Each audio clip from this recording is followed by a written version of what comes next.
Vale, ya tienes compartida pantalla. Vale, perfecto. Vengo ahora dentro de un par de minutos. Vuelvo aquí. Vamos a. Vale, Venga.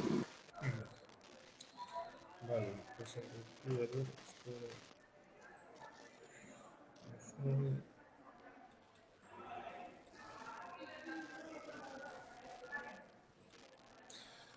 Hola, dime ahora, porque estaba bastante. ¿Eh? Hola, ¿se me escucha? Sí. Y ahora vuelve otra vez. Hola, hola, hola. ¿Se me escucha bien? Sí, sí, sí, perfecto. Vale. Un poquito menos porque si no retumba un poco.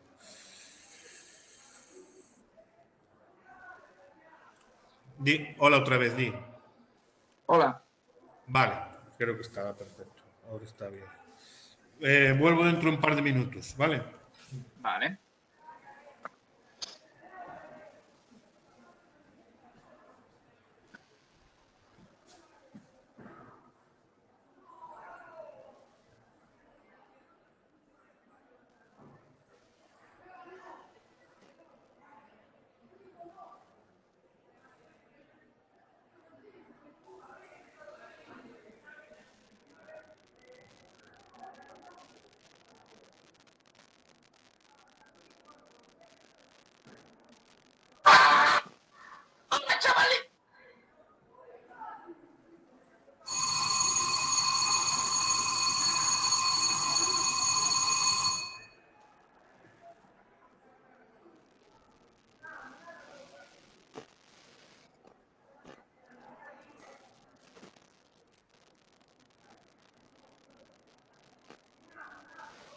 You ever seen that show?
Ves, non conecta, non sei por qué, conectando. Están todas tal. Eu única teño porque é que grava. A gravar. Claro, pero digo que están todas.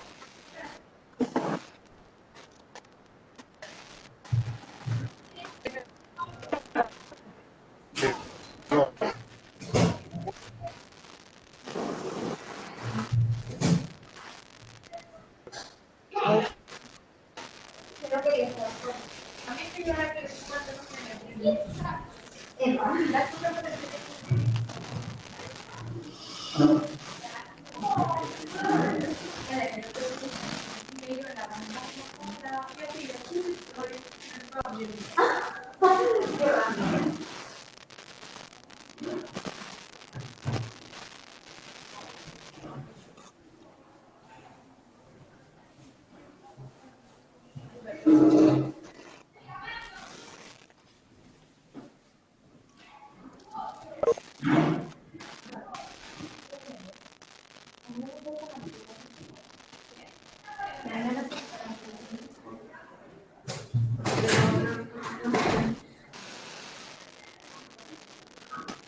Yo cantaba y tocaba el piano.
Hola, ¿se escucha? Se escucha bien?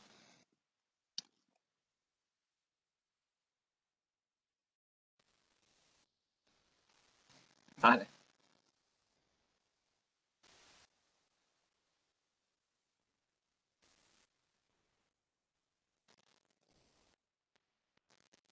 Sí, se escucha, sí, perfectamente. Estamos esperando aquí en una sala que no funcionaba bien el sonido y se van a incorporar ahora los alumnos de Alicante, ¿vale? Entonces, a ver si en un par de si en un par de minutos pues solucionamos esto. Ah, xa está. Vamos a ver aquí un mensaje. Ya estamos, podes falar para... Vale, listo.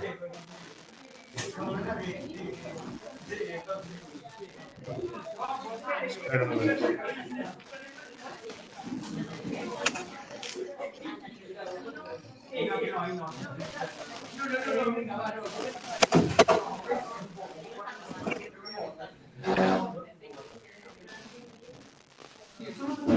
Un minuto.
Bueno, a partir de ahora, por favor,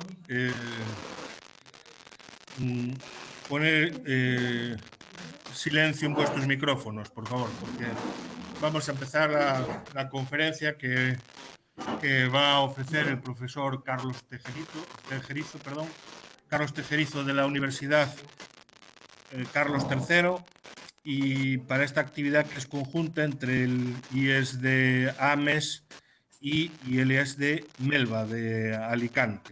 ¿Vale? La charla o la conferencia va a versar sobre la arqueología de los campos de concentración y la represión del franquismo. Entonces, a partir de este momento, mantened en silencio silencio, por favor. Mantened en silencio vuestras cámaras y vamos a empezar. Más o menos va a durar la charla entre 50 y 60 minutos y después habrá una ronda de intervenciones para todos aquellos alumnos que quieran intervenir. Vale. No la tengo, no, si no. La cámara apagada, ya, pero el micrófono lo tengo abierto. Vale, no. Y se me ha escuchado, a ver, me ha escuchado todo el mundo, o sea que. Vale. Vale, bueno, pues ya empezamos. Entonces, puedes empezar, Carlos. Bueno, supongo que se me escucha bien, si no me vais diciendo.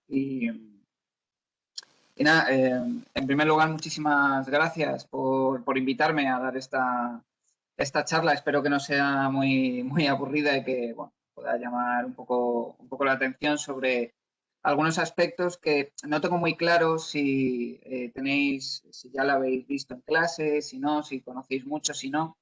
Entonces voy a tratar de ser lo más genérico posible Pero bueno, si tenéis preguntas, luego podéis decirlas y bueno, podemos hablar de aquellos aspectos que queráis profundizar más o bueno, si nos llama la atención, pues nada. Quería agradecer a Roberto que me haya invitado. Para mí es un placer poder compartir y poder dialogar con gente de la que yo ya no soy de la misma generación, pero creo que tenemos mucho que dialogar. Entonces, me parece muy interesante, ¿no?, este tipo de iniciativas y espero que realmente os pueda interesar algunos de los aspectos que vamos a ver.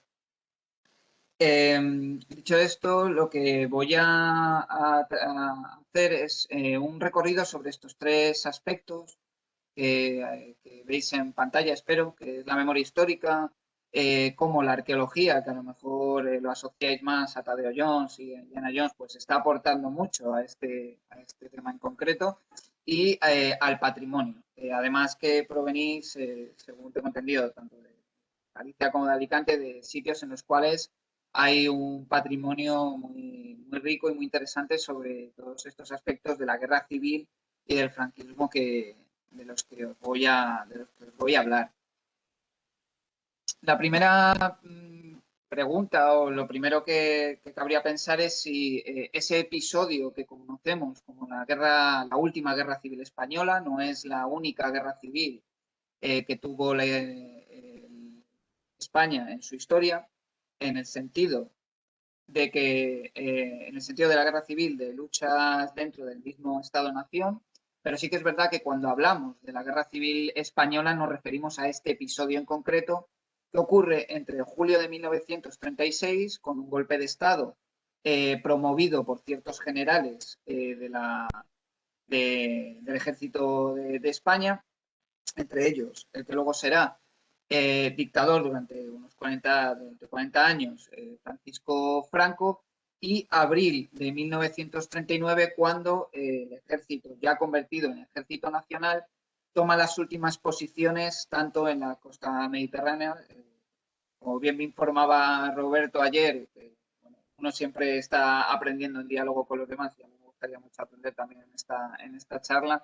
Precisamente donde está uno de los institutos, la Melba, pues fue uno de los últimos reductos, ¿no?, que quedó en España en los últimos momentos de esta guerra civil, y en abril de 1939 también se toman las últimas posiciones en marzo-abril en la capital, en Madrid.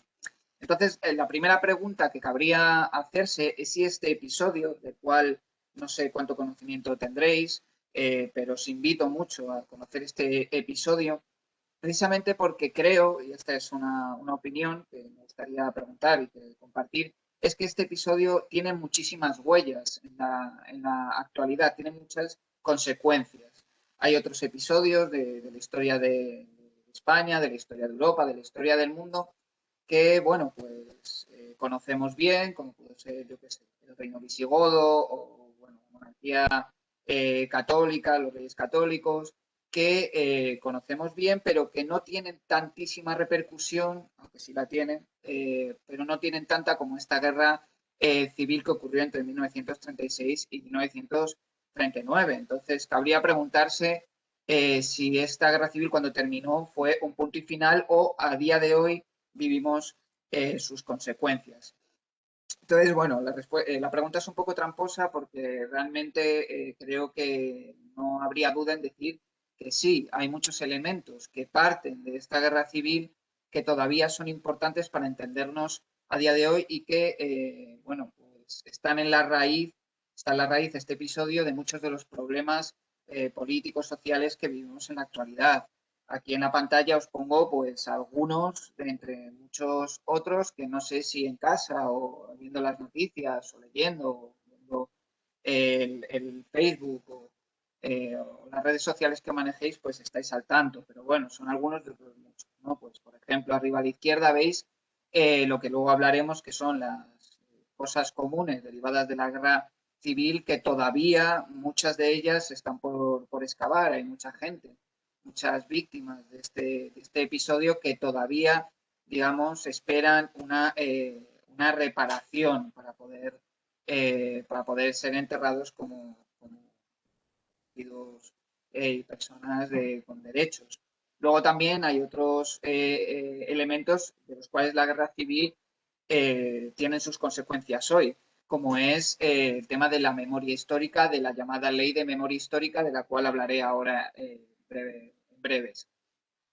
Luego no sé si sabéis quién es esta chica que sale en el medio alzando el brazo en el saludo fascista, que se ha hecho muy conocida en redes últimamente, que se llama Isabel Peralta, y lo que está ahí, bueno, pues, festejando es un homenaje a parte a la División Azul, que fue una parte del Ejército de España que fue a combatir en la Segunda Guerra Mundial. Entonces, esta chica se ha hecho, desgraciadamente, muy famosa por este homenaje que se ha hecho a este ejército que proviene muchos de estos combatientes de la guerra civil. Y luego a la derecha tenéis un documental que se llama El silencio de otros, que os recomiendo mucho para tratar estos temas. Es un documental, creo, precioso porque trata sobre todo este tema de las consecuencias de la guerra civil y de su impacto en la sociedad actual, pero es muy curioso porque en El silencio de otros pasa, aparte de ese documental, en monumentos, en unas estatuas que se construyeron para conmemorar a las víctimas de la guerra civil, y al mismo día siguiente que se construyó, se inauguraron esas estatuas, fueron tiroteadas, y es lo que estamos viendo en la imagen de abajo, que están reparando esas estatuas. Entonces, lo que quiere decir esto es que había gente que considera que estas víctimas debían, digamos, morir de nuevo. Esto lo que nos advierte es que este episodio de la historia de España, como decía, pues todavía a día de hoy tiene una importancia y una presencia muy importante en nuestras vidas. No sé si tanto en las vuestras, pero que pronto pues empezaréis a hablar con vuestros compañeros, compañeras, con vuestros amigos, amigas, y yo estoy seguro de que veréis que este episodio todavía es importante a día de hoy.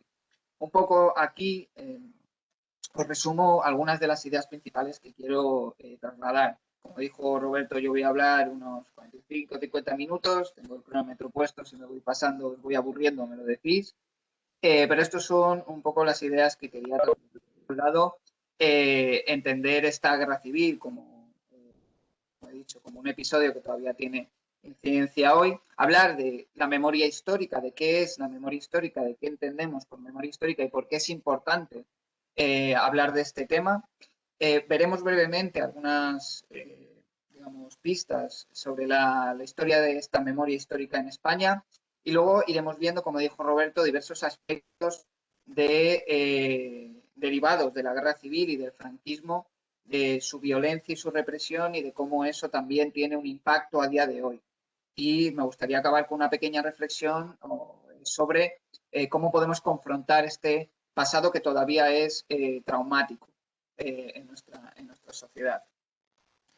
Entonces, bueno, habría que empezar por cuestionar qué es la memoria histórica, qué llamamos memoria histórica. Bueno, como sabréis, o si no os digo, en el 2007 se promulgó una ley que conocemos como Ley de Memoria Histórica, que ahora está en proceso de modificación intensa. Y esta ley lo que pretendía era, de alguna manera, confrontar ese pasado traumático que provenía de la guerra civil, y definió este concepto de memoria histórica de alguna manera para poder activar ese proceso de resolución de un episodio que todavía no se había resuelto bien, o por lo menos esto es lo que se entendía a partir de esta ley. Y esta ley lo que define como memoria histórica pues es un tipo de memoria, sobre todo personal y familiar, muy vinculado al individuo y a una serie de derechos que tenemos por el mero hecho, por la mera cuestión de ser individuos y de nacer en una sociedad, y que tenía que ver con, como dice la propia ley, de cerrar heridas todavía abiertas por este episodio que, como digo, todavía tiene muchas repercusiones a día de hoy.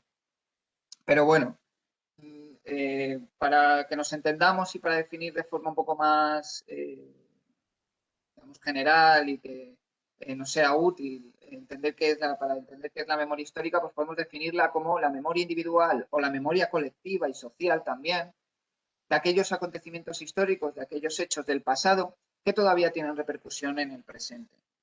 Esto significa que a pesar de que conozcamos, o cuando hablemos de memoria histórica en el contexto de España, nos refiramos a este episodio de la Guerra Civil y del franquismo, ley de memoria, una memoria histórica tiene que ver con toda la propia historia de un Estado-nación, de un país.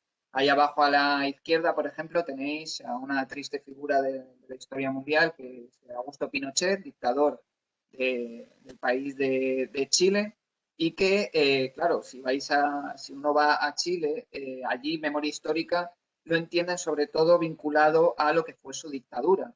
En cambio, a la derecha tenéis una imagen de una fosa común que está siendo excavada en los Balcanes, referida a otro episodio que supongo que en algún momento veréis también de la historia de Europa, como fue la guerra de los Balcanes en los años 90.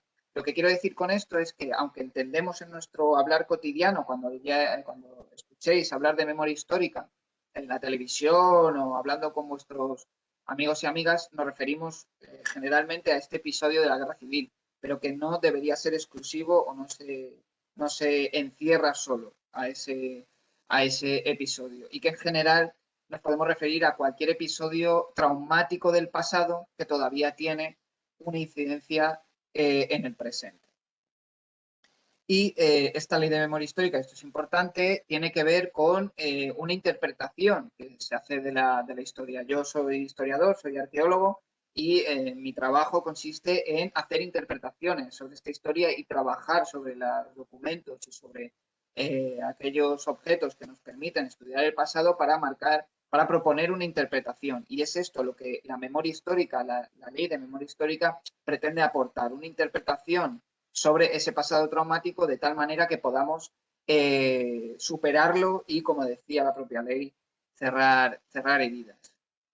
Pero la ley de memoria histórica, la memoria histórica también es importante tener en cuenta que tiene unas repercusiones muy importantes en la política. Y no, cuando hablo de política no me refiero a estos parlamentarios que vemos en el Congreso o al presidente del gobierno solo.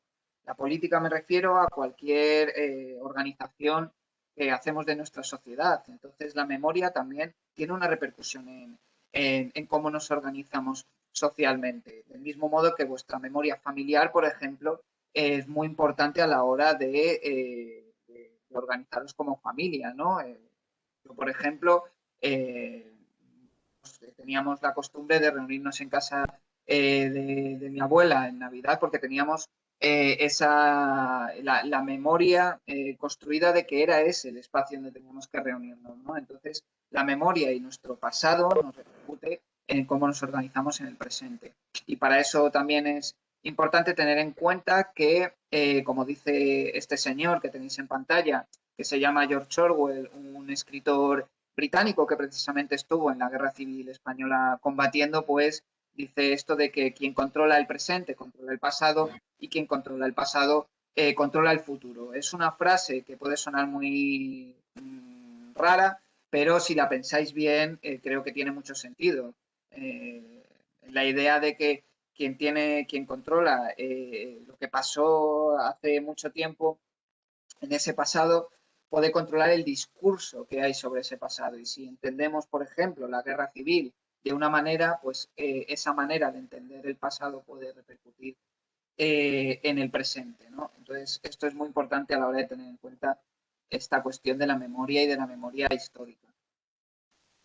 Como digo, la propia memoria histórica que entendemos en España como vinculada a la guerra civil y al franquismo, nace con la propia guerra civil y el propio franquismo. En este sentido, una vez Franco, que es ese señor que está ahí abajo, y las tropas nacionales ganan la guerra civil, ya ellos mismos inician un propio proceso de memoria histórica.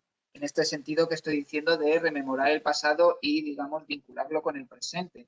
Entonces, el propio Franco se dio cuenta de que era muy importante esta idea de controlar el pasado para controlar el presente. Y ya ellos mismos realizaron los procedimientos que podríamos denominar de memoria histórica, como fue, por ejemplo, sacar de las fosas a los combatientes, sobre todo del bando vencedor, para homenajearlos. Y otro, por ejemplo, otra cosa que hizo Franco, por ejemplo, fue construir este sitio que no sé si conocéis, se llama el Valle de los Caídos, y él lo construyó como una forma de conmemorar esa guerra civil desde el sentido que él lo pretendía dar, que era desde la paz. Curiosamente, este monumento, que actualmente está en mucho debate, cuando se construyó, o por lo menos cuando se finalizó, Franco la idea que tenía era de conmemorar la paz y de conmemorar la unión de todos los españoles bajo la bandera que él llevaba, ¿no? Entonces, esto es importante entender que ya el propio franquismo, ya desde la propia guerra civil, había una memoria histórica en marcha. Pero cuando muere Franco, que muere en el año 1975, ya desde entonces se empezó a entender que había que cambiar o volver a reconstruir esa memoria histórica, ¿no? Que había construido una dictadura tan feroz como fue la dictadura franquista, que estuvo 40 años gobernando la historia de España. Ya desde el propio 1975, desde su propia muerte, en los años que siguieron, hubo un momento de gran conflicto social en el sentido de que la gente empezaba a reclamar muchos derechos, empezaba a reclamar mucha más participación social de la que esta dictadura le había permitido, y uno de los aspectos fue precisamente el confrontar de nuevo esta historia pasada que Franco y el franquismo habían, digamos, forjado un poco a su idea de lo que fue la guerra civil, a su propia idea de la historia. Y en este momento es cuando se producen las primeras exhumaciones de aquellos combatientes que todavía no habían sido exhumados por Franco, es decir, los del bando perdedor que habían quedado en las cunetas. Y al mismo tiempo pues se fueron generando una serie de procesos en el gobierno que de alguna manera intentaban solventar este problema de la conflictividad social, del reclamo de las víctimas, y bueno, fue el momento en el que se promulgó una ley que se llama la Ley de Amnistía, en la cual se pretendía, o entendieron los gobernantes, que había que hacer un pacto, digamos, de silencio, en el sentido de que era para ellos más importante continuar y continuar con, relajar esa conflictividad social que había, y que para esto había que, digamos, promover el perdón, el silencio y, digamos, una idea de la historia de la guerra civil y del franquismo que no fuera excesivamente agresiva, ¿no? Con respecto a todos los episodios que habían ocurrido. Con el tiempo hemos entendido, creo, como sociedad, que esta ley ha sido problemática en el sentido de que precisamente a día de hoy continuamos con muchos problemas que provienen de este momento y que no hemos podido solventar, y por eso todavía hablamos de memoria histórica hoy, en mi opinión. Estos días, no sé si sabéis que conmemoramos un triste episodio que ocurrió también en la historia de la España reciente, que fue ese intento de golpe de Estado de una parte del ejército, y este golpe de Estado también fue muy importante a la hora de desarrollar esta memoria histórica, porque a partir de ese golpe de Estado, los pocos avances que hubo, empezó a tenerse miedo de nuevo a volver a tratar esa historia de la guerra civil y el franquismo, por si se generaba una conflictividad social que pudiera hacer volver a la dictadura. Entonces, en este contexto se hizo una especie de pacto de silencio todavía mayor que el que se había hecho anteriormente, de tal manera que se paralizaron todos los procesos que tenían que ver con la memoria histórica. Hay un cantautor que no sé si conocéis, supongo que no, porque ya empieza a ser un poco ya demasiado boomer como yo mismo, que se llama Ismael Serrano, y que él tiene una canción que se llama El bando vencido, que me parece una canción preciosa para entender lo que fueron estos pactos de silencio y sobre todo la repercusión que tiene todavía a día de hoy. Pero digamos que la sociedad civil, la idea de que esta memoria histórica tenía que continuar fue más fuerte todavía que este día del pacto de silencio. También es verdad que hubo desde distintos gobiernos, y bueno, la historia al ir avanzando y al ir entrando en otros siglos, se ha entendido que de alguna manera había que confrontar este episodio tan traumático de la historia de España como era la guerra civil y el franquismo. Entonces se empezaron a desarrollar, sobre todo a partir de la organización de familiares de las víctimas de la guerra civil y del franquismo, distintas asociaciones que lo que han permitido o lo que han forzado es a confrontar este episodio de forma colectiva, ¿no? Hablábamos de la memoria histórica como memoria colectiva. Bueno, pues estas asociaciones han ayudado mucho en los últimos años para que esto sea así y para que, por ejemplo, podamos tener esta charla hoy y que para que vosotros y vosotras tengáis la oportunidad de aprender y de tener vosotros y vosotras una conciencia propia sobre este momento histórico y que tengáis vuestras propias ideas y que invito a que desarrolléis, claro. Y bueno, ya por acabar este breve recorrido, decir que desde el 2007 que se promulga la Ley de Memoria Histórica que antes habíamos visto hasta hoy, pues bueno, ha habido varios, digamos, vaivenes en este tema de la memoria histórica, con momentos en los cuales se ha ido dejando muy de lado y otros momentos en los cuales pues, se ha recuperado.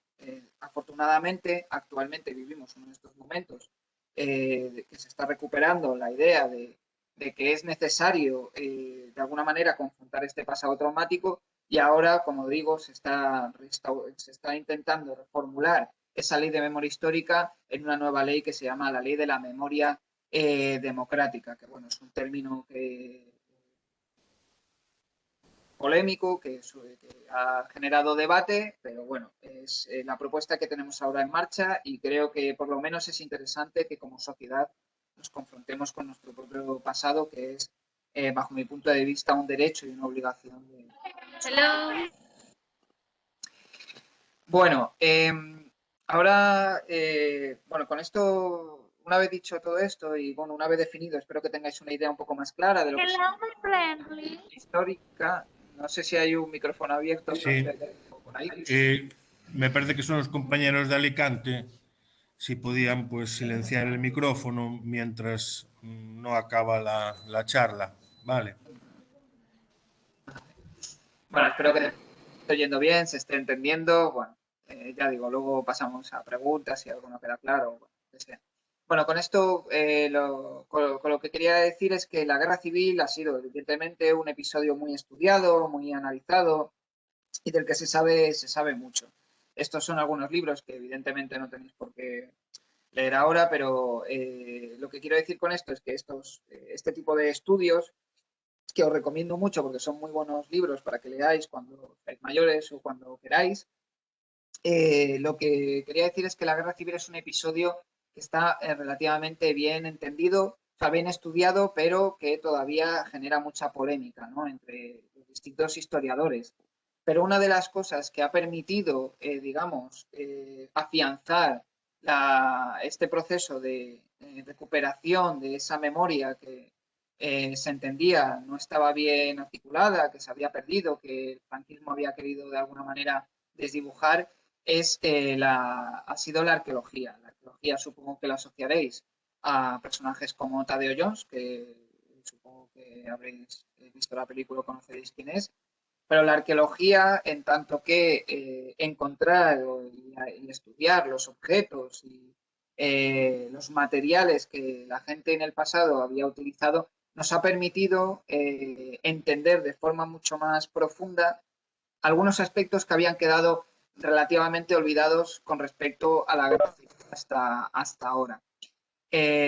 Ahí lo que os pongo abajo es otra canción de otro cantautor que se llama Pedro Guerra, en este caso es canario, que lo que viene a decir es que cuando excavamos, cuando encontramos unos huesos, esos huesos pueden a primera vista parecer nada, solo pues eso, un hueso como los huesos de animales que podéis comer en casa, pero que si los vemos con mucha atención nos pueden decir mucho sobre nosotros, sobre nosotras y sobre nuestro pasado. Entonces, lo que voy a hacer ahora es hablaros de algunos de los aspectos que esta arqueología está permitiendo ver con mucho detalle y que nos están ayudando a reinterpretar o por lo menos a confrontar de nuevas formas este pasado traumático como fue la guerra civil y el franquismo. Para ello, por ejemplo, os traigo algunos casos de campos de batalla de la propia guerra civil que están pudiendo ser estudiados ahora con mucho detalle y que nos están dando nuevas visiones. Como os decía, la guerra civil es un evento que se conoce muy bien sus episodios, su desarrollo, pero hay aspectos de esta propia guerra que han quedado muy desapercibidos. Por ejemplo, cómo vivían los combatientes el día a día, el horror de la guerra. Hay que pensar que estar en una situación en la que crees que en cada segundo, en cada minuto, puedes fallecer, puedes morir, pueden asesinarte, tiene que ser psicológicamente muy complicado. Bueno, pues gracias a la arqueología podemos confrontar estas historias desconocidas y olvidadas. Ahí en estas dos fotografías, en la fotografía de la izquierda y en ese plano de la izquierda, de la derecha, os traigo el episodio que se llamó de la batalla de Belchite. En la batalla de Belchite fue una de las más sangrientas de la guerra civil y gracias a la arqueología lo que hemos podido es reconstruir cómo se fue desarrollando y dónde se produjeron los escenarios más sangrientos de la propia guerra, y lo que nos habla es de cómo los dos ejércitos enfrentados pues desarrollaban sus estrategias en el propio campo, un aspecto que muchas veces pasa desapercibido por otras fuentes. Y esta imagen que os traigo es de otra batalla que quien los cavaron, que los han estudiado, la llaman la batalla desconocida. Es una de las últimas batallas que ocurrió dentro del contexto de lo que conocemos como la batalla del Ebro, que fue, digamos, la última gran ofensiva que intentaron las tropas afines a la República y que finalmente perdieron. Bueno, pues en una de estas últimas batallas, que se llama la batalla de la Fatarela, una batalla de la que no se sabía absolutamente nada. Un equipo de arqueólogos pudo excavar en este sitio y lo primero que se encontraron fue a esta persona, a este individuo que quedó allí en el campo de una batalla que digo que de la que se desconocía prácticamente todo porque no estaba registrada, no estaba documentada. Bueno, pues gracias a la arqueología y gracias a estudiar este tipo de sitios, este tipo de contexto, este tipo de huesos, como decía Pedro Guerra, ¿no? Que la historia, que los huesos no son solo huesos, pues podemos conocer que este señor, porque es un hombre, fue una persona que se quedó en el campo de batalla mientras sus compañeros se escapaban, huían. Entonces, esta persona se quedó y lo que pasó es que fue a sacar una granada, le explotó la granada en la mano y murió en el sitio donde quedó en la propia trinchera.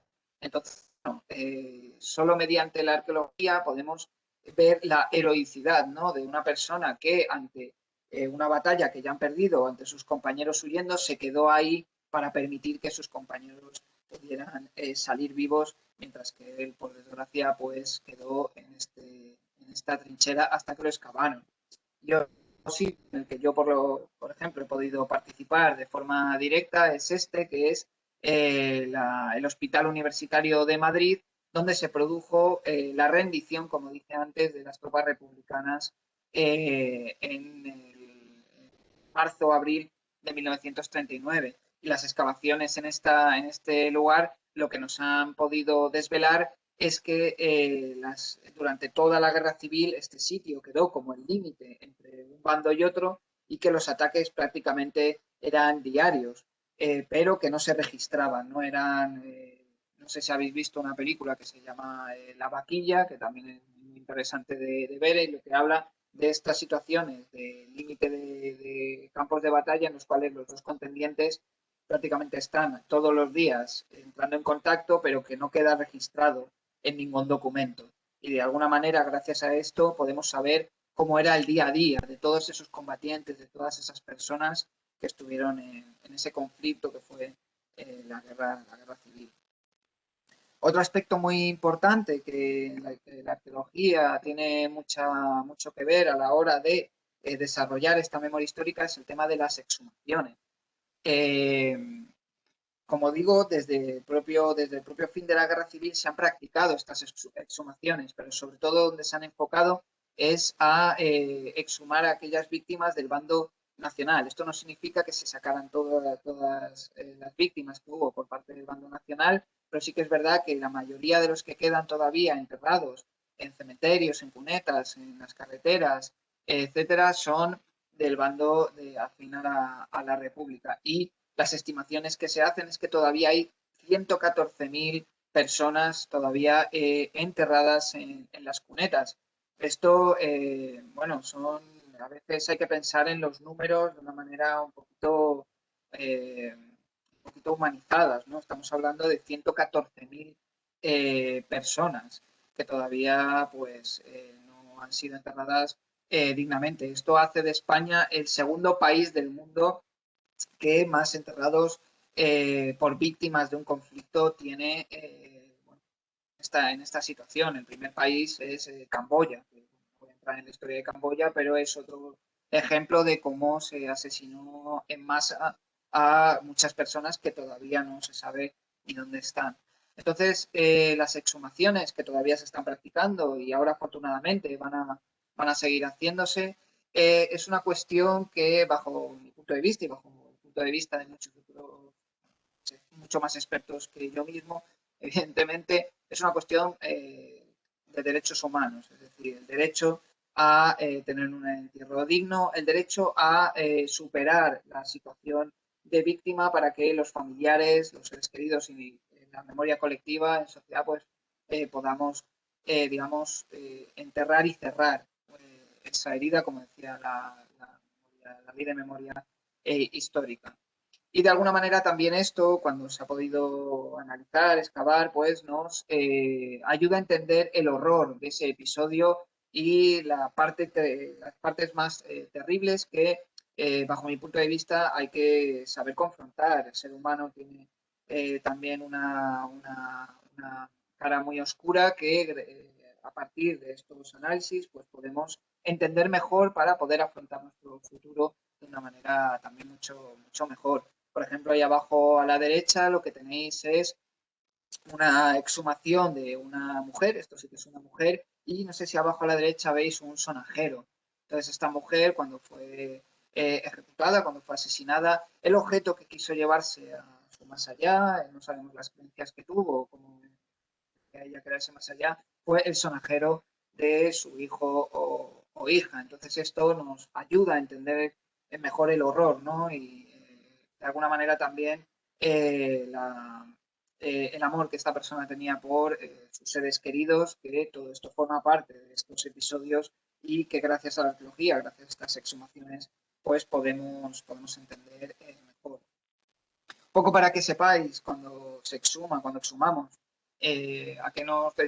cómo lo hacemos, pues un poco ahí os pongo el proceso, ¿no?, tradicional que hay de exhumación. Por un lado hay un trabajo previo que hay que investigar dónde están esas personas enterradas. Normalmente lo que se hace es recoger testimonios de gente que estuvo presente cuando los enterraron, o gente que tiene conocimiento sobre dónde están las personas que fueron víctimas tanto de la guerra civil como de la represión, que esto es otro aspecto que no he dicho hasta ahora, pero que también hay que tener en cuenta. En la guerra no solo hay batallas en las que mueren soldados y combatientes, sino que también hay represión en los distintos sitios que quedan detrás de esas batallas y que en muchas ocasiones pues tienen que ver con rencillas personales, con rencillas políticas que hay en los pueblos y ciudades. Bueno, también estos son un gran conjunto de víctimas tanto de la guerra civil como del franquismo que son objeto de estas exhumaciones. Una vez se recogen los testimonios y se sabe dónde pueden estar, dónde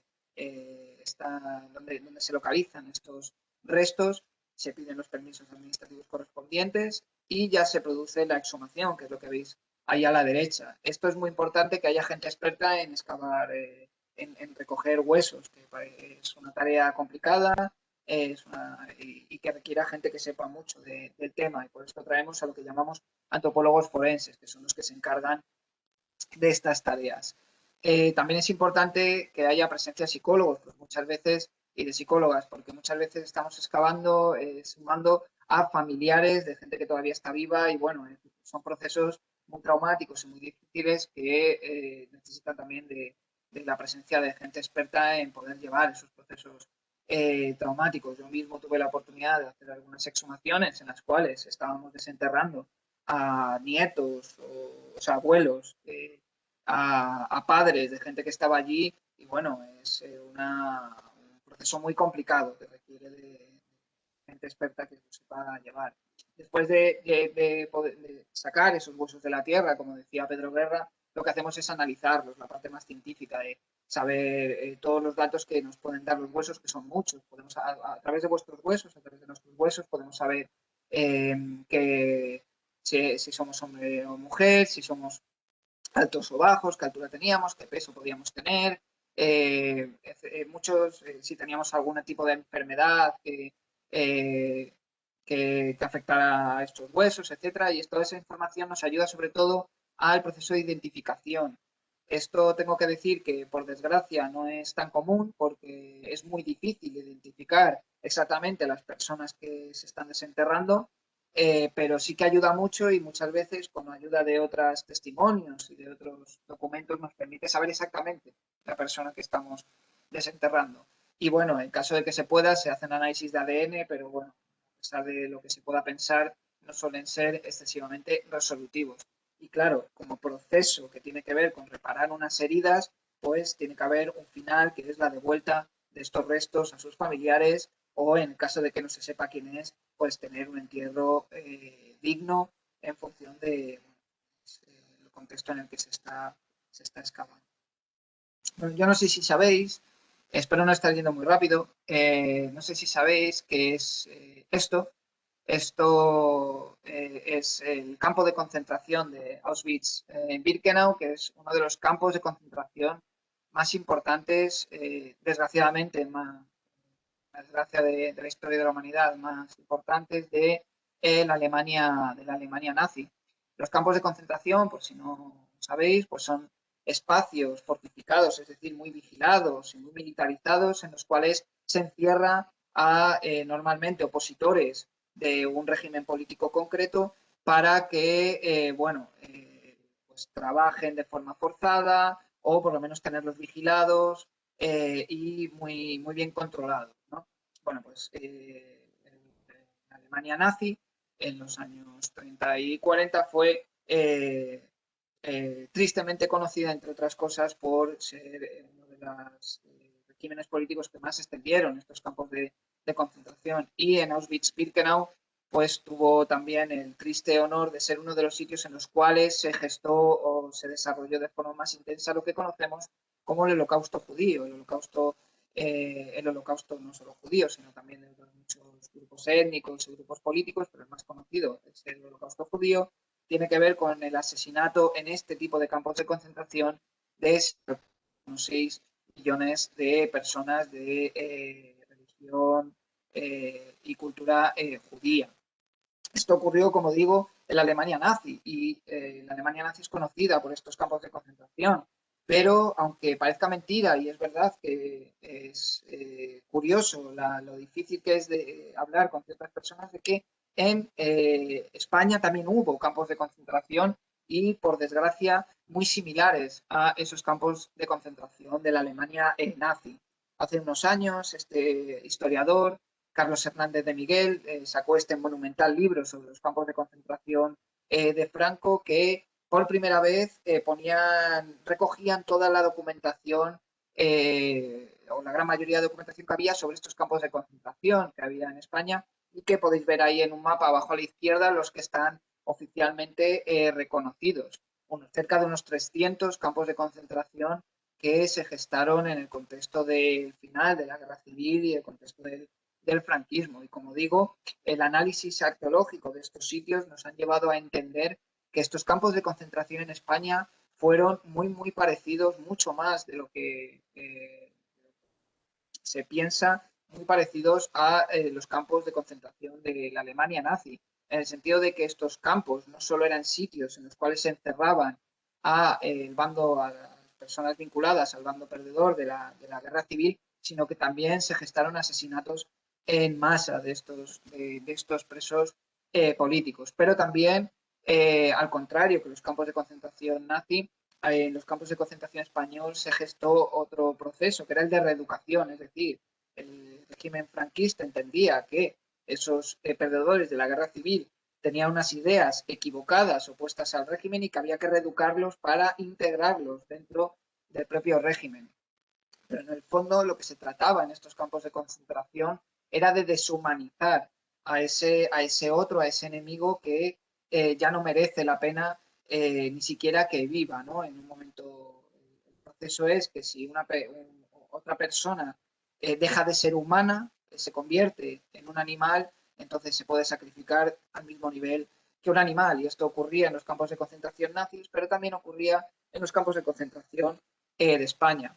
Yo también tuve la oportunidad de excavar en uno de estos campos de concentración, el campo de concentración de Castuera, en la provincia de Badajoz, al sur, ya en su límite con Córdoba, y allí tuvimos la oportunidad de entender cómo funcionaban estos campos de concentración y todos estos procesos de los que os hablo de deshumanización de todas estas personas para poder eliminarlo.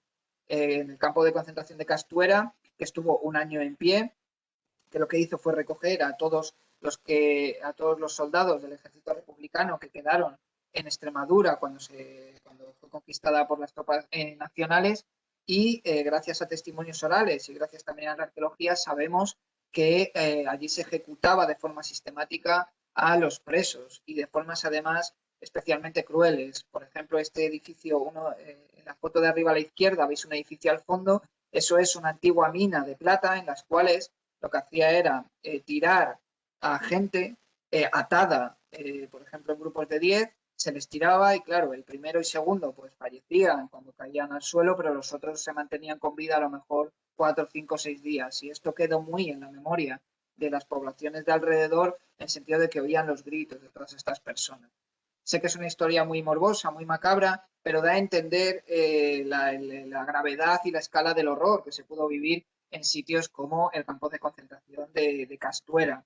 Y otros aspectos que se pueden ver a través del análisis de la arqueología de los objetos es, por ejemplo, las durísimas condiciones en las que vivían estos presos. Abajo a la izquierda tenéis un conjunto de latas excavadas que era la comida que tenían estos presos.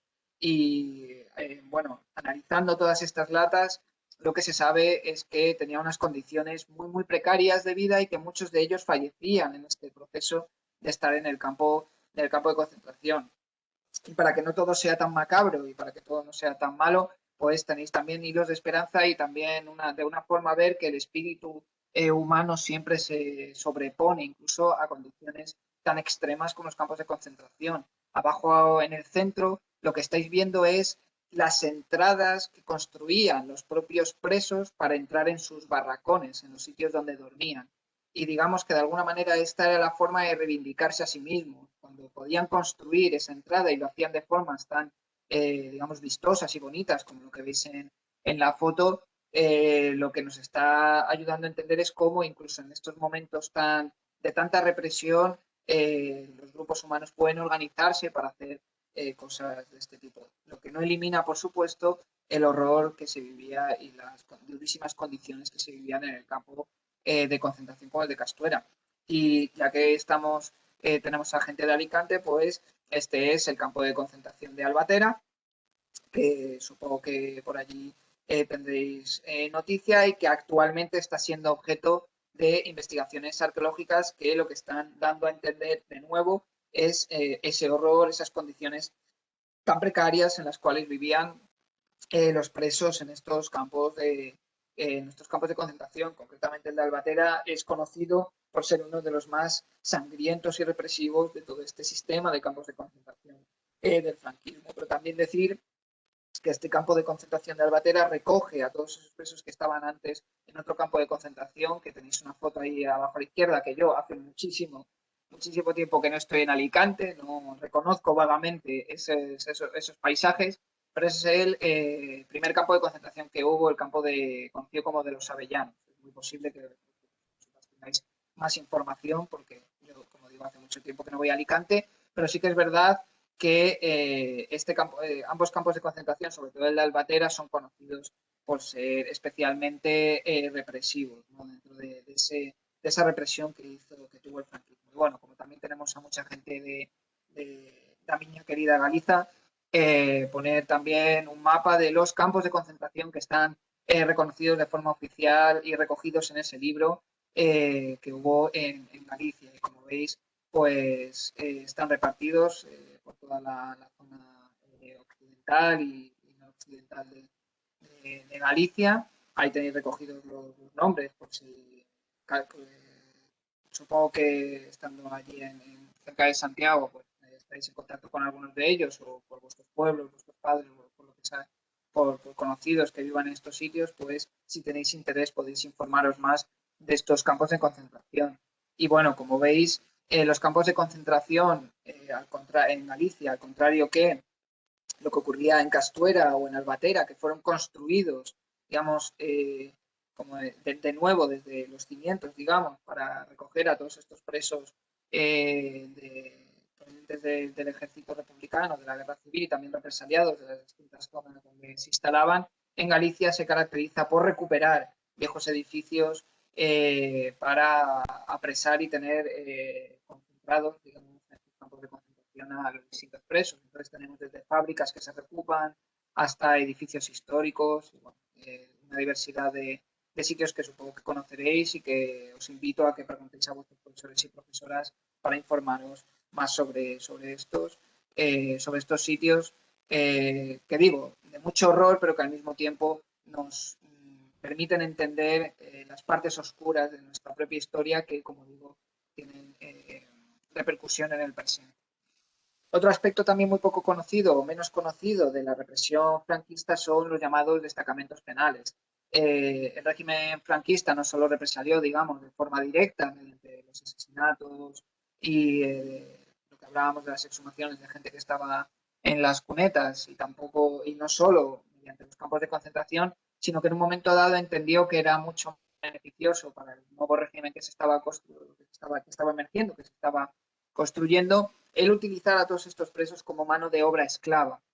Entonces diseñó toda una serie de sitios que llamó destacamentos penales para utilizar esta mano de obra y poder hacer grandes construcciones de las cuales curiosamente nos beneficiamos actualmente. Muchas de las carreteras, sobre todo en entorno de Madrid, aunque no solo, o muchas vías de ferrocarril que podemos utilizar cuando vamos en tren, fueron construidas por estos presos en condiciones de esclavitud y que de alguna manera lo que se intentaba era lo mismo que en los campos de concentración, que era incorporar a todas estas personas, a estos represaliados dentro del régimen y por lo menos utilizarlos, ¿no? De una manera, digamos, de gran explotación y casi cercano al esclavismo.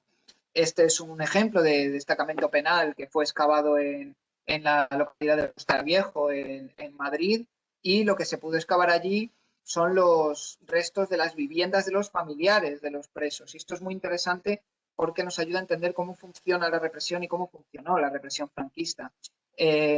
Aunque parezca mentira, los presos que estaban en este destacamento penal podían vivir con sus familiares y de hecho sus familiares construyeron las casas allí en las cercanías del destacamento penal. Y esto ayuda a entender la gran represión que supone. Claro, cualquiera pensaría, pero si podían vivir con sus familiares y podían vivir en sus casas, ¿por qué no escapaban? Claro, la idea era que estaban vigilados lo suficiente como para que si escapaban, se asesinara a la propia familia. Entonces esto era una forma de mantener a la gente sujeta en estos campos en estos destacamentos penales, que no eran campos de concentración, pero se asimilaban bastante. Y otro sitio muy conocido de España es el Valle de los Caídos, que, como dije antes, era un monumento construido por Franco, pero fue construido precisamente por los propios presos de la represión franquista. Entonces, el Valle de los Caídos, que actualmente está siendo objeto de excavación arqueológica, precisamente están excavando las casas de los que construyeron este Valle de los Caídos, pues lo que nos va a permitir es entender también estas formas que tenía el régimen de construir sus propios monumentos de memoria a través de la represión de aquellos presos de la guerra civil. Este monumento actualmente es objeto de muchísimo debate, no se sabe muy bien qué hacer con él, y simplemente para que tengáis la idea del Valles Caídos. Yo os recomiendo su visita no por otra razón, sino por el impacto que produce. Yo cuando lo fui a ver, no lo voy a volver a ver en la vida, lo vi una vez y ya, porque me produjo demasiado dolor, me pareció demasiado impactante, pero este tipo de sentimientos creo que también son importantes. Entonces sí que os recomendaría verlo y sobre todo que os informéis un poco sobre la polémica que hay sobre este sitio en concreto. Y luego ya para ir acabando, que ya llevo 50 minutos y a lo mejor ya os estoy aburriendo mucho, pues hablar también de que no todo fue represión, sino que también hubo resistencia. Esto es importante tenerlo en cuenta, que en todos los procesos de imposición de una dictadura, de estos procesos traumáticos para la historia de un Estado-nación, de un país, también se generan movimientos de resistencia. En el caso de España hubo uno de los más importantes a nivel europeo, como fue la resistencia antifranquista, lo que conocemos de forma genérica con el nombre de maquis, que no sé si os habéis oído alguna vez. En el caso de Galicia, por ejemplo, los fuxidos o roxos, este tipo de expresiones para que, a las que se refiere a la resistencia antifranquista.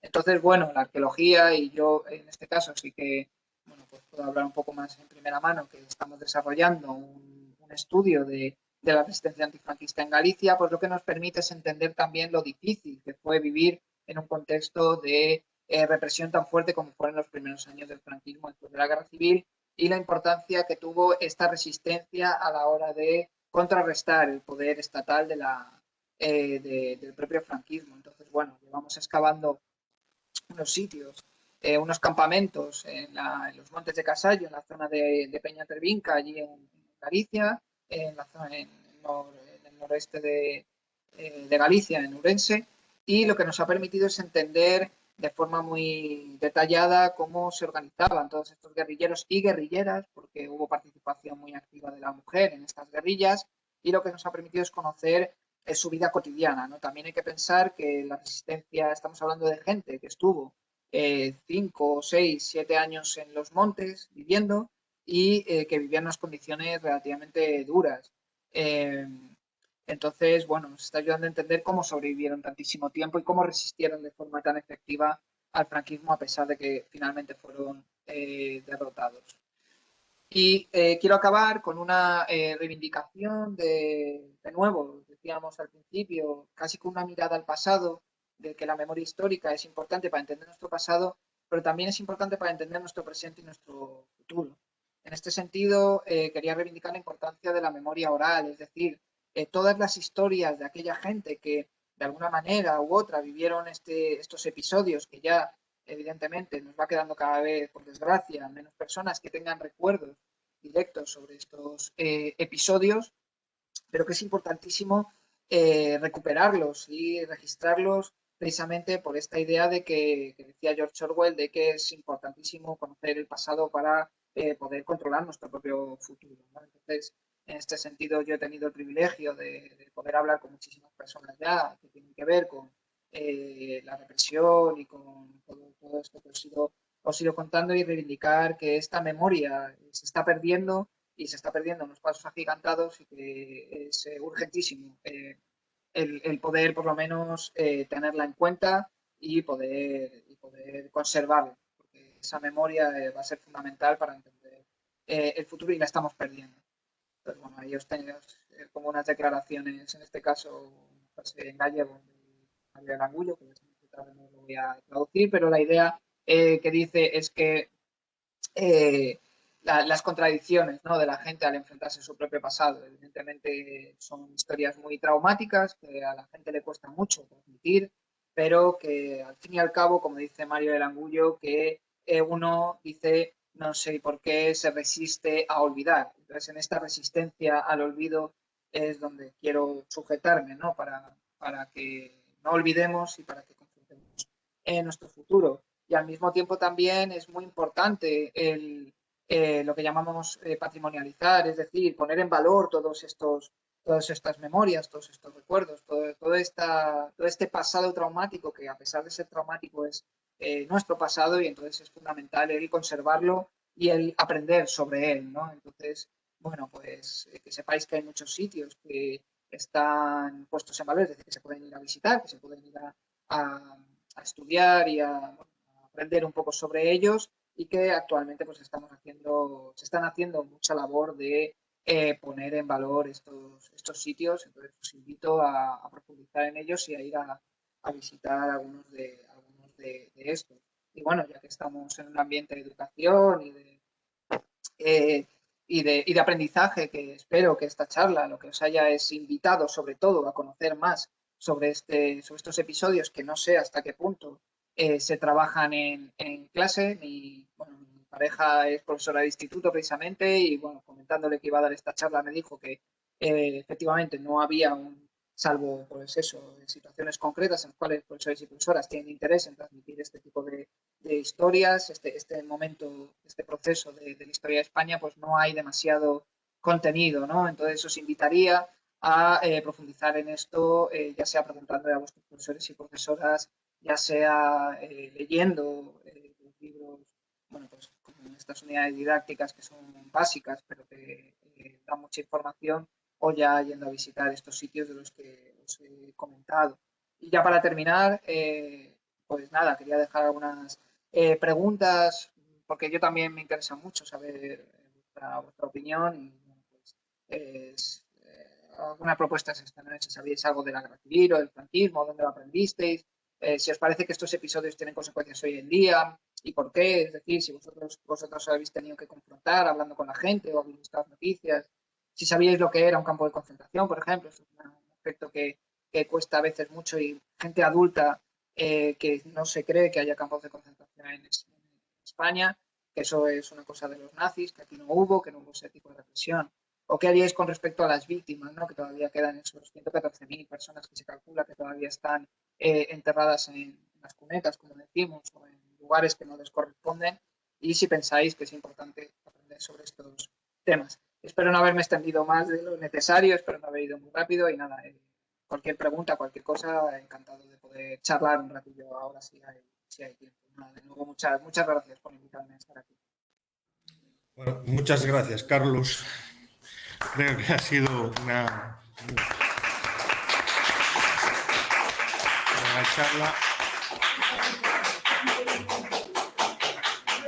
Bien. Bien, vamos a iniciar un turno de preguntas. A ver, desde alguna sala. A ver. Vale, bien. Aquí. A ver, desde alguna sala, ¿tenéis alguna pregunta para empezar? Bueno, pues aquí hay un alumno que quiere aquí acercarse a preguntar.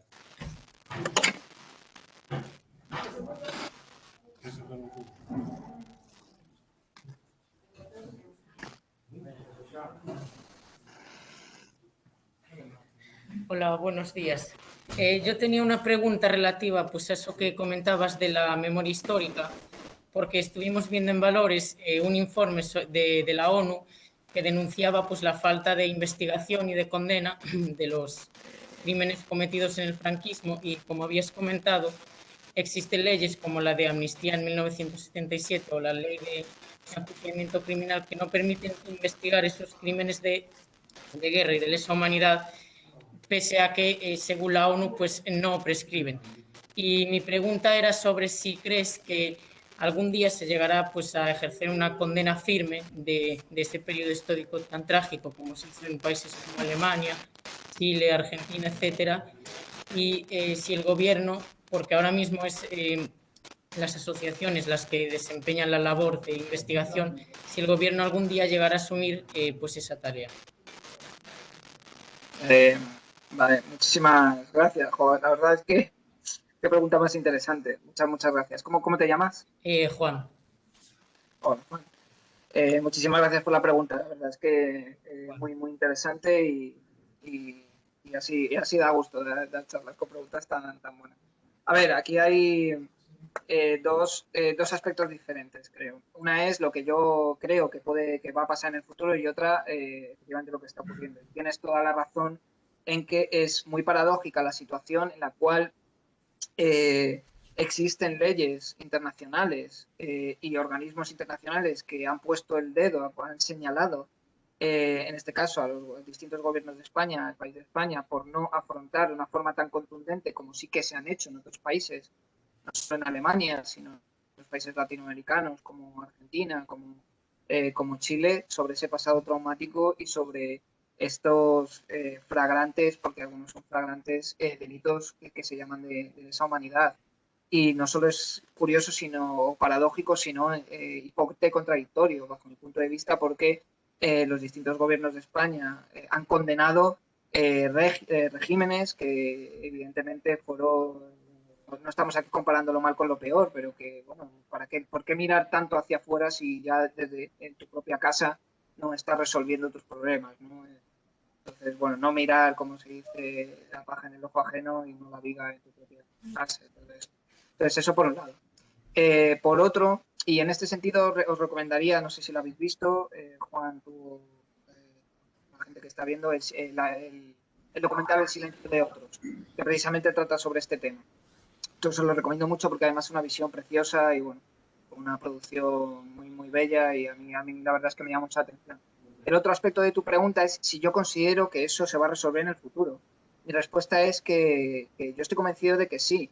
Y precisamente esta charla creo que es un síntoma de que estamos en la buena dirección, en el sentido de que es muy importante aprender sobre estos episodios y debatir libremente sobre estos episodios para entender las contradicciones y la paradoja de que, como tú bien dices, no se condene de una forma mucho más contundente y se actúe de una forma mucho más contundente.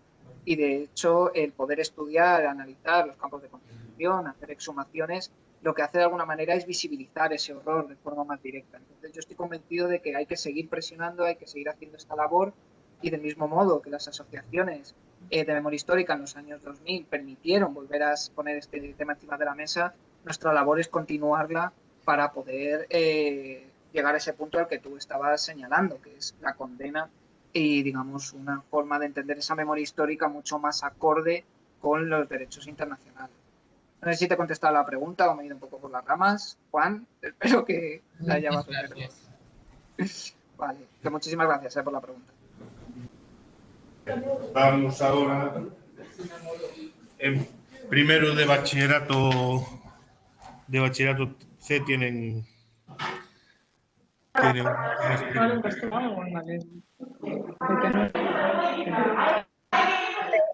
Hola. Hola.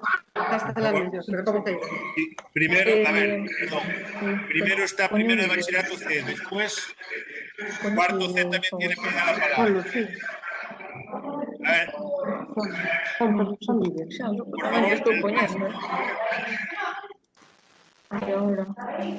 Ai, meu. Bueno, ala, que te escoito. Bueno, non me vai o vídeo. Ai. Roberto, non vai o vídeo, pero vai facer igual a... vale. Despois ve cuarto C. Vale. Bueno.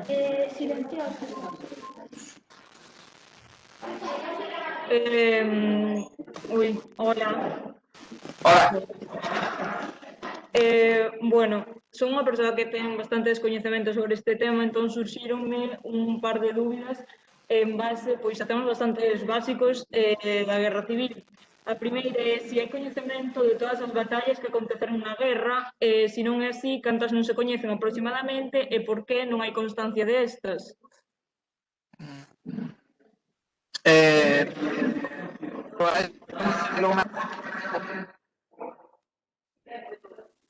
Hola.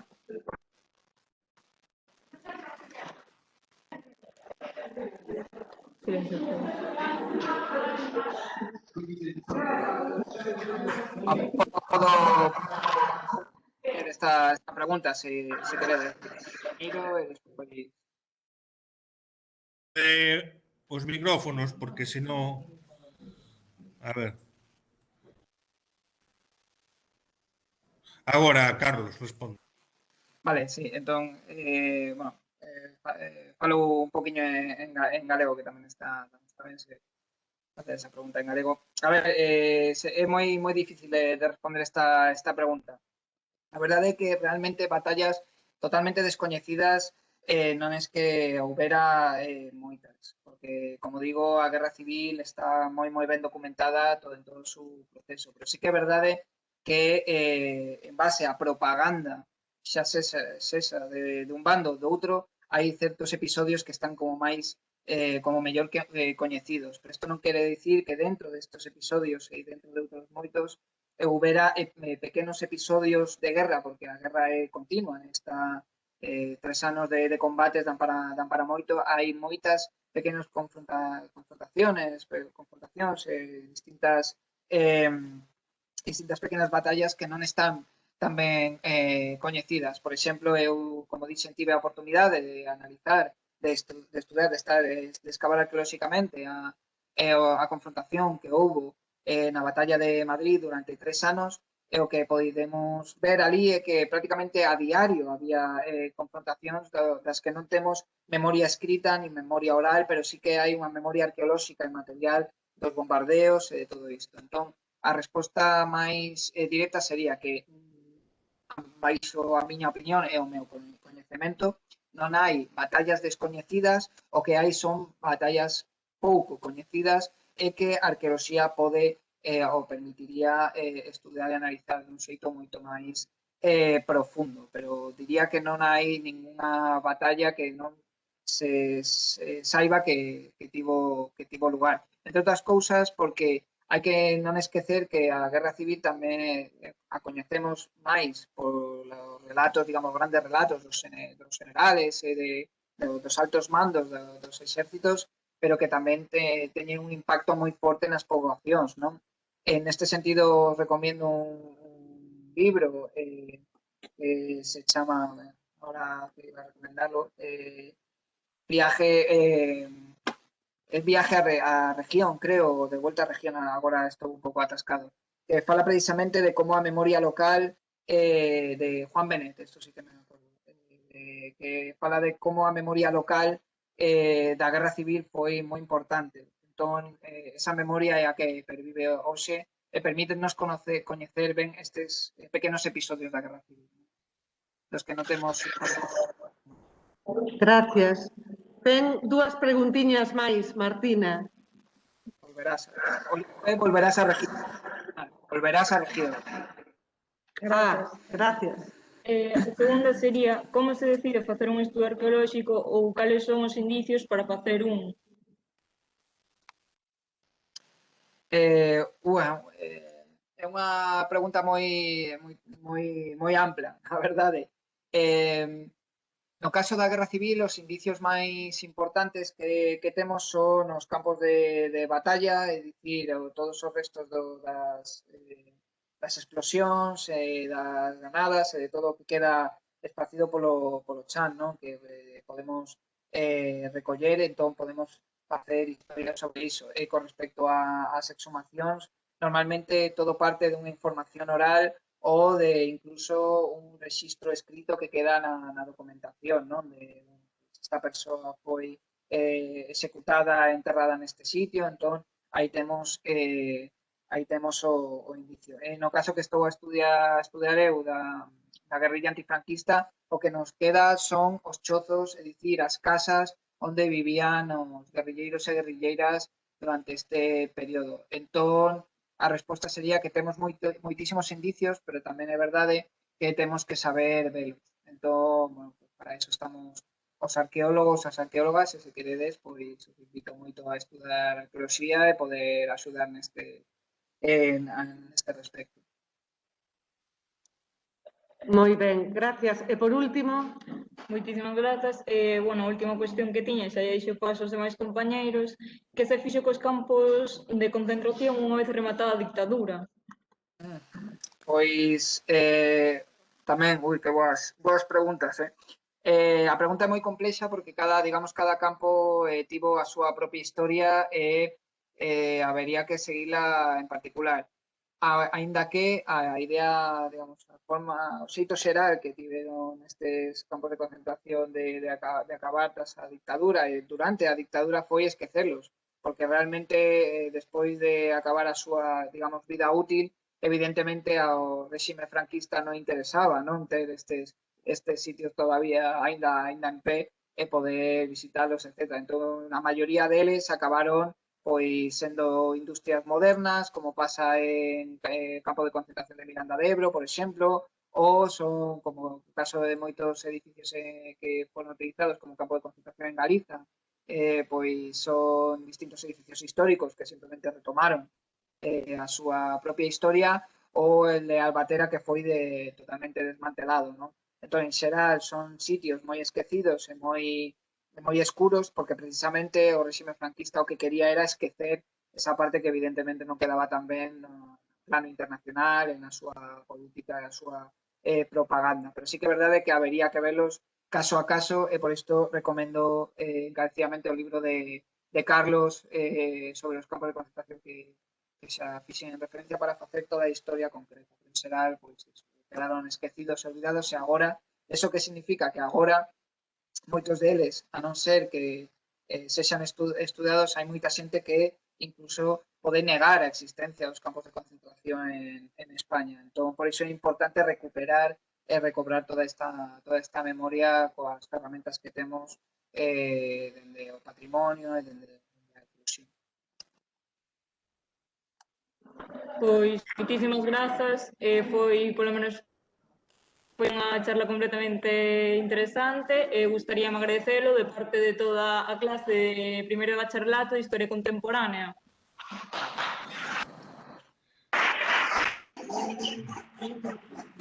Bien, agora toca o turno a cuarto C.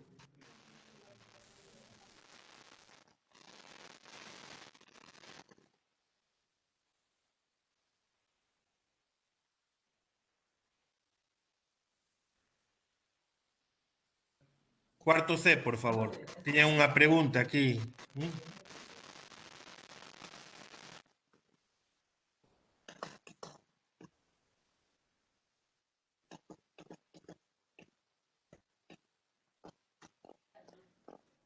A ver, cuarto C, por favor. Non... É que non se escoita, non hai son de cuarto C. Bueno, que... Non se oye. A ver, espera. Se queredes, podedes escribirla no chat.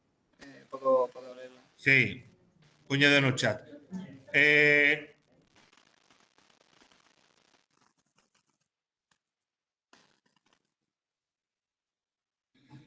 Segundo.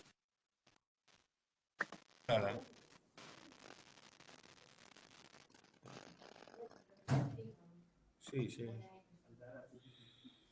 Hola.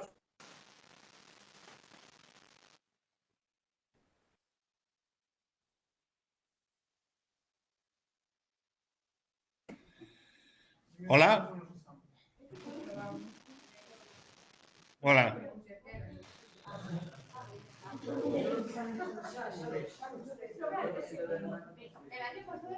B, eso es B. A ver.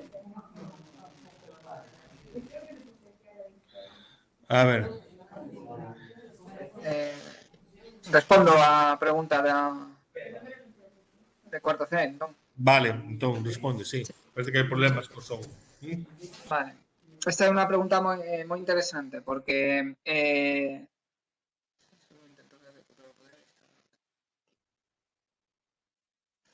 vale,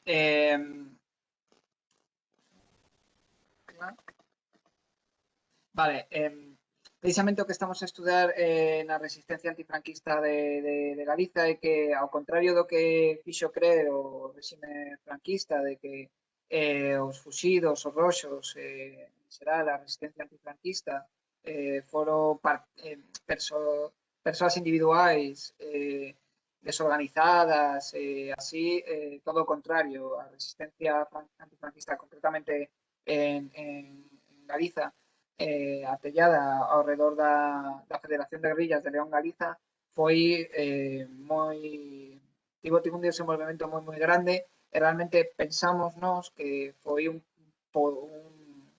reto, ¿no?, para o propio franquismo, que foi un inimigo moi forte, ¿no?, para o propio franquismo. De feito, para nós, en certo sentido, en sitios como Montes de Casallo non rematou en 1939, senón en 1946, cando finaliza a guerrilla antifranquista. Isto non quita que, aparte de esta resistencia máis organizada en torno á guerrilla, sí que hubo moitísimos casos de individuos, de pequenas partidas que sí que tiveron este máis aspecto desorganizado, que estaban descontentos co réxime, como dis, tamén que tiñan unha situación persoal moi complicada, que tiveron que fuxir a un monte, así, pero, bueno, a nosa idea é que son fenómenos paralelos, e que sí que hubo unha resistencia moi ben organizada contra o réxime franquista, no caso de Galiza, por exemplo, en Aragón, con outra agrupación moi conocida que é a agrupación guerrillera de Levante Aragón, en zonas de Extremadura, etc. Pero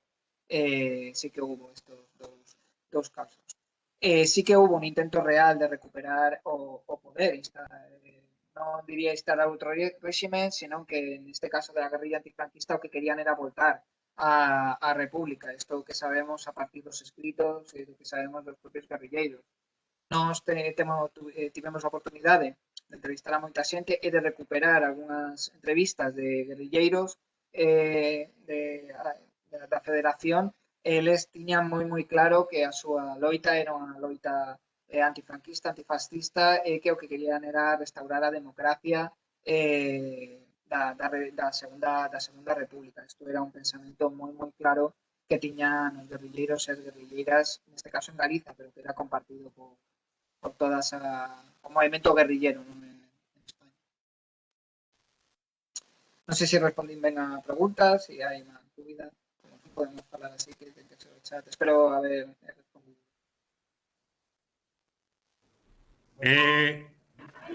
Sí, Roberto, temos unha pregunta. Vai agora Miguel. Sí, ¿De qué grupo? De segundo C, vale. Sí. soy yo. Hola, Carlos. Hola. Era simplemente una pregunta muy sencilla y bastante corta. Y era si fue un sentimiento de ver lo que te llevó a trabajar en este tipo de cosas, o si fue un suceso, algo más personal. Era simplemente eso. Oh, qué buena pregunta. Bueno, yo en realidad como arqueólogo me dedico a otro periodo, a la historia medieval, pero siempre me atrajo mucho el tema de la guerra civil, del franquismo, y bueno, participé por fortuna en varios proyectos que tenían que ver con la arqueología de la guerra civil, entre ellos los que están dirigidos por Alfredo González Rival, que os recomiendo mucho si tenéis interés seguirle y leer sus libros sobre la guerra civil. Tuve la oportunidad de trabajar con él y fue ahí donde vi la posibilidad, ¿no?, y la potencialidad que tenía lo que yo hacía para otros periodos, pues hacerlo para poder aportar mi granito de arena a lo que yo considero, bueno, que es algo de pura justicia y de puro derecho, ¿no?, que es el recuperar esa memoria de forma que se pueda debatir libremente sobre ella y aportar un granito a ese conocimiento y a ese debate. Entonces, se junta, digamos, en mi caso, esa necesidad de hacer algo con las herramientas que yo tengo, como en este caso como arqueólogo, del mismo modo que un sentimiento de poder aportar a esas víctimas, ¿no?, cuando he podido excavar cosas comunes, el poder hablar con los familiares y de alguna manera entender que lo único que quieren es reclamar sus derechos, pues poder aportar ahí también para mí fue especialmente importante para dedicarme a este tipo de cosas. Entonces, bueno, una pregunta muy personal, muchas gracias. La verdad es que me gusta ese tipo de preguntas. Espero haber respondido, y bueno, invito a todos aquellos que queráis, pues informaros de estos temas, y bueno, si alguno tiene el interés de participar en algo así, pues bueno, podemos estar en contacto. Otra pregunta que hay en el chat, ¿dónde ves?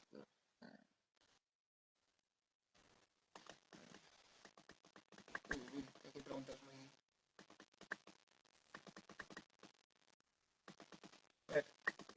con el chat. De parte de Jacobo, excavar, bien, bueno. Así está.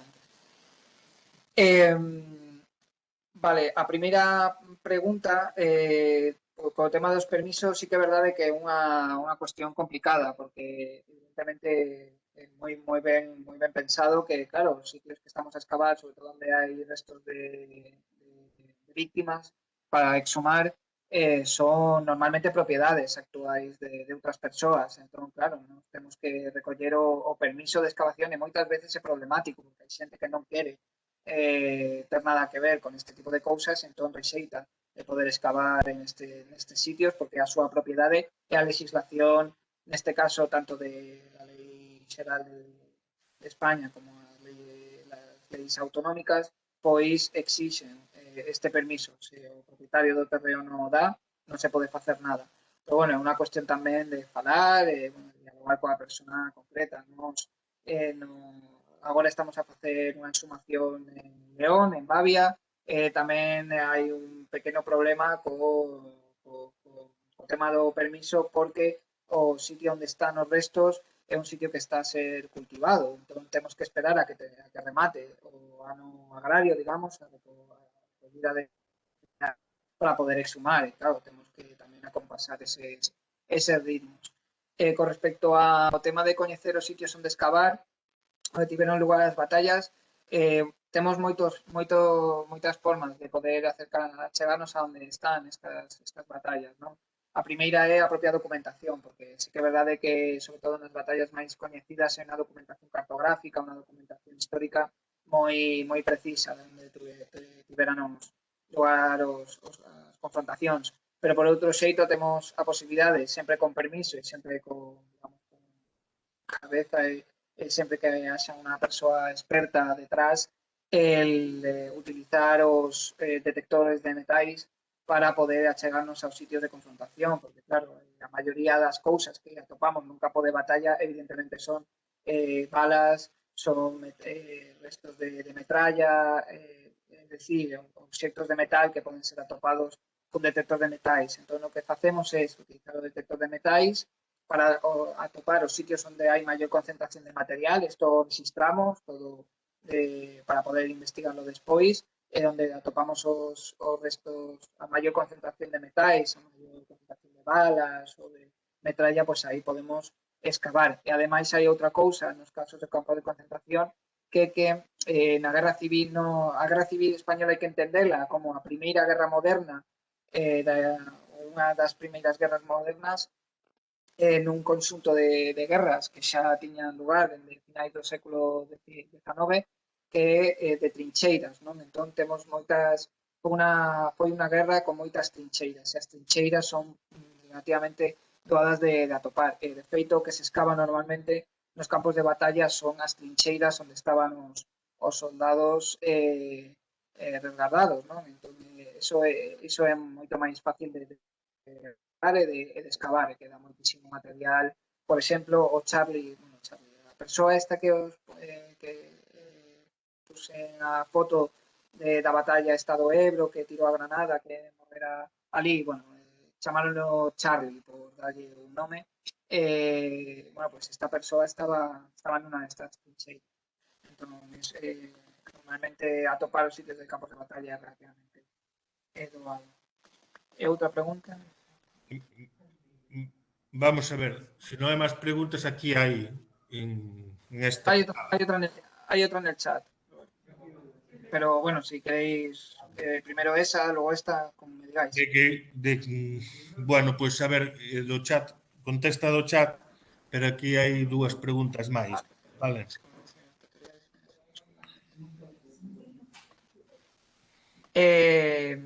Vale, boa pregunta. Bueno, cada país é un mundo e cada país confronta a súa memoria histórica de xeito moi distinto.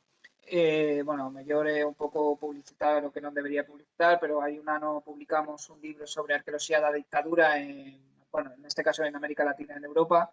Entón, nese libro recollimos moitas experiencias, non? De como os países confronta a súa memoria histórica.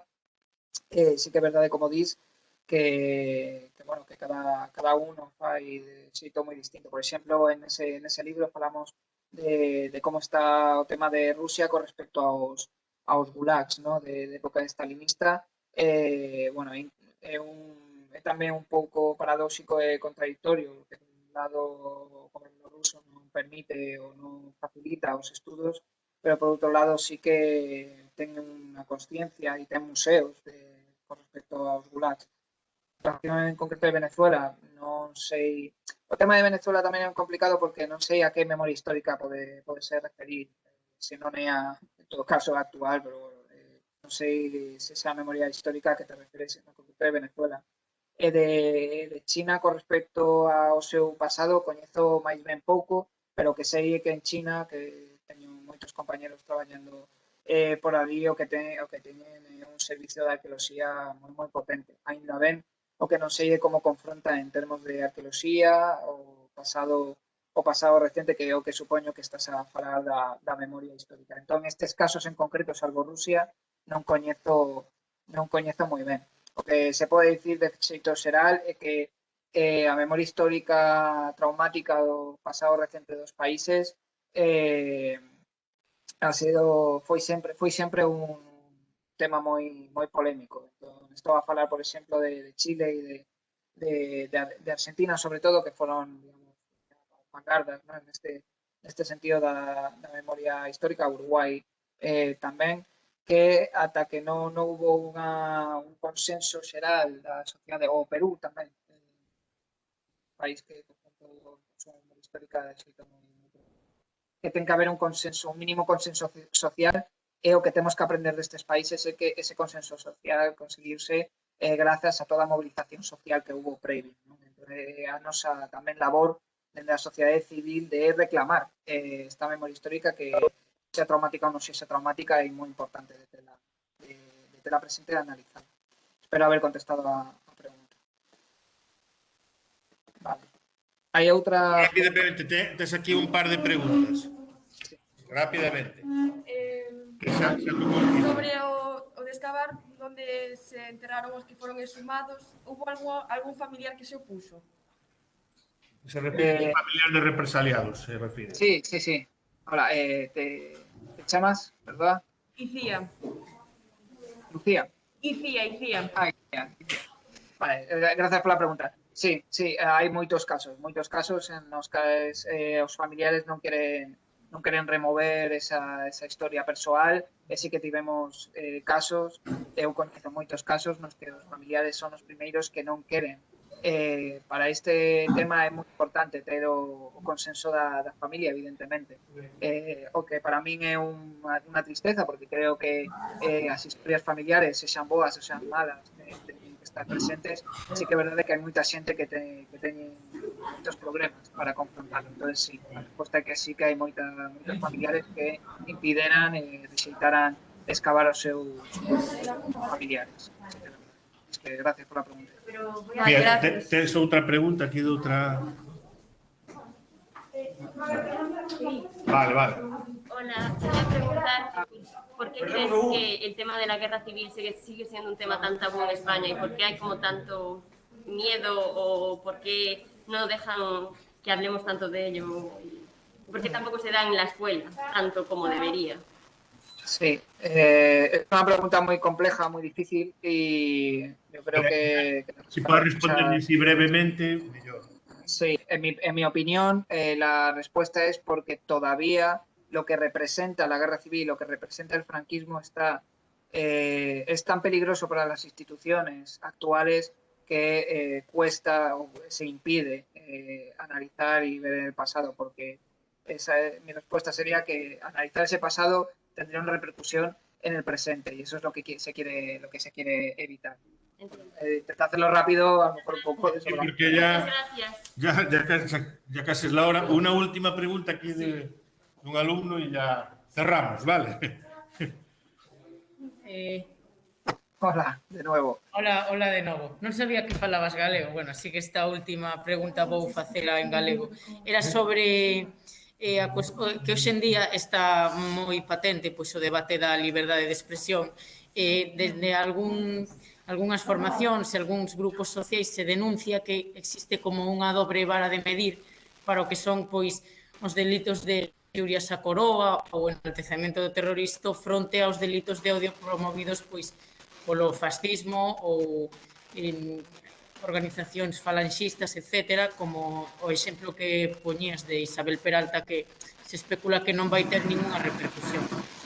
Como crees que se debería abordar este tema da liberdade de expresión e se crees que se debería unificar criterios ou penalizar tamén pois estas manifestacións que son, en definitiva, delitos de odio? Vaya preguntas me hacedes, amigos. Si pode ser breve, mellor, vale. Sí, pero gracias porque faime pensar moito. A ver, a resposta sería, é verdade que isto hai que falar moito e pode ser complicado responder rápido. Pero a miña resposta sería que, para mí, a liberdade de expresión debería de ter os menos cortocircuitos posibles e que sexa a propia educación da xente a que a faga entender que unha homenaxe á División Azul é ridículo, por exemplo, non? Entón, é grazas a non só palestras como esta, sino a labor que estades a facer vos de aprender nos colexios coa educación o que poderemos que saberemos distinguir o que é correcto e incorrecto. Isto é o fundamental, ter unha boa educación para entender que un discurso de enaltecimiento da División Azul non ten como, por exemplo, o que está a dicir Pablo Hasél neste caso por falar de cosas de actualidade. É a propia educación, non coartar a liberdade de expresión de ninguén. Que a propia sociedade entenda que é ridículo facer unha homenaxe á División Azul en termos de expansión da liberdade. Non? Entón, a propia educación e a vosa labor é aprender o máximo posible para saber distinguir eso. Entón, por iso é tan importante el estudar, ir ao colexio e aprender todo o posible sobre estes temas. Oye, rápido, espero que... Temos que hai alumnos que se marcharon. Que hai alumnos que se marcharon. Me parece que... Bueno, se non hai ninguna pregunta máis, entonces, pois, vamos a dar aquí unha boa despedida e un aplauso a Carlos Tejerizo porque nos deu hoxe unha lección estupenda.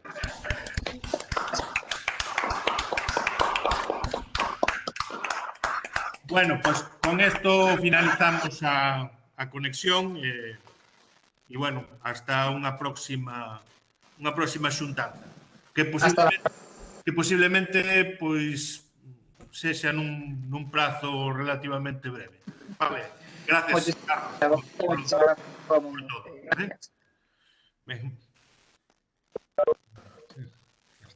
Aquí. Primeiro vou Ao de quitar o vídeo. Finalizar a reunión. Pois moi interesante, a verdade.